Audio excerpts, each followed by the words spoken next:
Welcome back to our series on cruising. Today we're going to share with you our 5 steps for what we do to help us find private tours or shore excursions when we land in different ports of call around the world.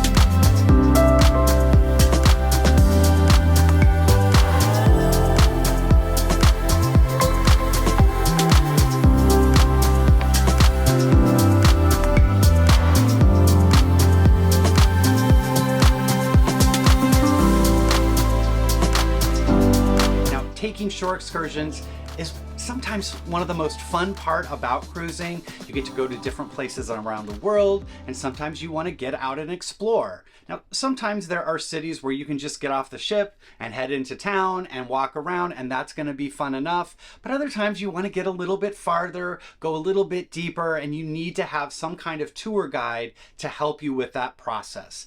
There are different ways to do this. Many people will take shore excursions that are organized through the ship.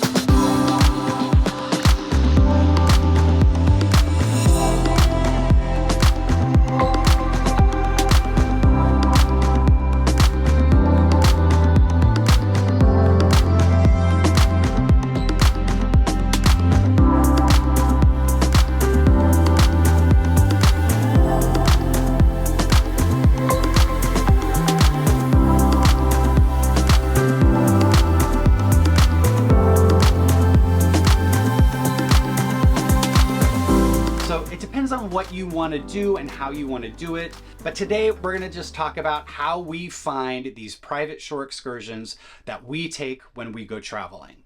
For us, the most successful strategy we have had in finding tours is just using the forums. So we really like the Cruise Critic roll call for this. Now there's Facebook groups you can get in, and we will just look around and see what other people are doing and ask them questions. People will often post, hey, I'm doing this tour in this city. I need 2 more people to join me to fill it up.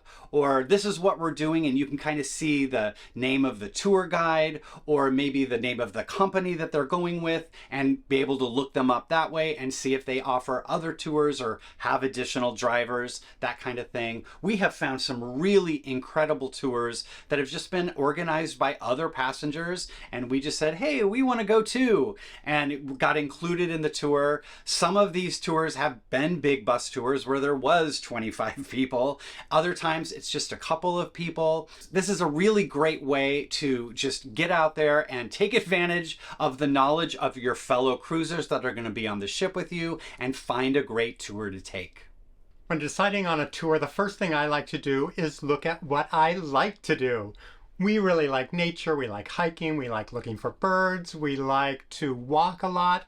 So if we can find a tour that involves that, we're going to be happiest. But you may like to shop, you may like history, you may like a ton of other things, and there are probably tours you can find that are geared towards that. Now, what I do is I will get online and I will Google things to do in Barcelona, things to do in Tahiti, and then I will look for lists of activities that are offered in those places, because then that'll give me more ideas of what I might want to find. We are going to a place called Antsiranana here in Madagascar coming up, and I looked online for what can you do near that city, because we really had no idea. And one of the things that came up was Amber Mountain. It's a place you can hike through the forests and look for chameleons and lemurs and things like that. It sounded exactly like something we wanted to do. So then we started looking for tours that said that they went to Amber Mountain. And that is the next step that you might want to do, is Google cruise tours from this city. And once you kind of put it in those quotes, instead of just seeing random tours that might leave from a hotel, but might not leave from the cruise port, you want to search for tours where they will come pick you up at the cruise port. Because if they can come to the cruise port and pick you up, it just makes everything a whole lot simpler. So remember, Google is your friend. Do those searches to help you find the tours you want to take. One way we like to look for our tours is through larger touring websites such as Get Your Guide, Klook, Airbnb Experiences, Viator. There's another one called Tours by Locals that we haven't used, but we've heard really good things about it. Yeah, and these are places that are fairly easy to search. You put in your destination and the type of activity. Sometimes they're categorized by what you might want to do in that place, and they're pretty easy to sign up for on those websites.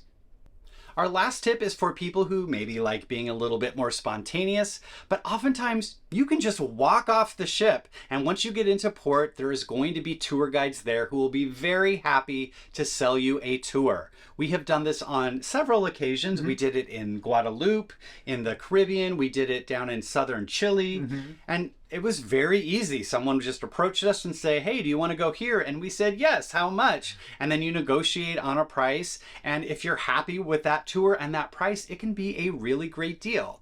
Now, there are some risks to this. Sometimes you get off the ship and there isn't anybody there to take you around, or maybe they want some form of payment in a specific currency that you might have to figure out how to deal with, or maybe they don't go where you want to go. Sometimes you can even just hire a taxi driver who will drive you around town and take you to places. You just have to be able to negotiate a good rate. But if you're one of those people who like feeling lucky, this might be a great way to not have to do all the work ahead of time and just get off the ship and be able to do what you want. One thing you have to be prepared for when booking a tour on your own is how you're going to pay for that tour. Depending on the size of the agency you're dealing with, they may need you to bring cash, they may need you to make a down payment, they may need cash in different currencies, maybe their local currency, maybe they'll want US or euros. There is a lot of difference between what they might want. Just make arrangements ahead of time for that. Whereas if you book on the cruise ship, it can be very easy they take your credit card and it's all sort of seamless. You just have to be prepared. There's going to be that extra step of how to pay. And do you feel comfortable putting down a down payment with a company in Madagascar that you don't really know anything about? Your miles will vary. You have to decide what you're comfortable with. So we are having an excellent time on this cruise. We are getting a lot of good relaxation in, having some fun on board, and we are shooting a video every single day talking about our best tips, tricks, and hacks for cruising. If you would like to see some of our other videos, I will put that playlist right over here. Today.